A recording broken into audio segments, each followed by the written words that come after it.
relatedness comes first. And we've heard that from a couple of the speakers this morning. This is absolutely right. The human brain is most obsessed with being part of a group.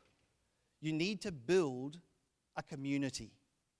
If you talk to any of the great innovators, the first thing they say is, we have a safe environment. People feel as though they can try things, they can fail, but to do that you need a safe environment. Now, too much of this, and people are feeling bound. You've got bureaucracy. It becomes a cult. Too little of this, and you've got politics, and you've got drama. Right? Nobody's going to take a risk in that sort of environment. About right, and it starts to work correctly. So here's your key role as a leader. You need to embed innovation as part of the role of the leadership team. This team is here to innovate. It's part of what we do. Not just execute, not just get the numbers, but also to innovate. Secondly, you need to ask the group, if that's the role of this team, what are the rules of engagement? How do we create a safe environment for that to take place? And articulate them, write them up, have them said at the beginning of each meeting.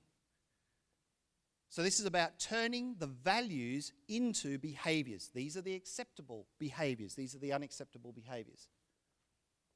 And then finally, what do you need to do as leader for the team to be able to deliver on its role? So this is about saying, instead of the leader having the answers and then having a team to help you execute, your role as leader is to enable the group to execute. That's our first step. Relatedness comes first. If you get this right, the serotonin, which is a neurochemical in your brain, will run about right. If you get this wrong, the serotonin is either too much, which means that people are anxious, or too little, which means that people can't think very well because none of the other neurochemicals run. If you want people to be innovative and you want their brains to be open to innovation, you've got to create a community to do it. There are no exceptions.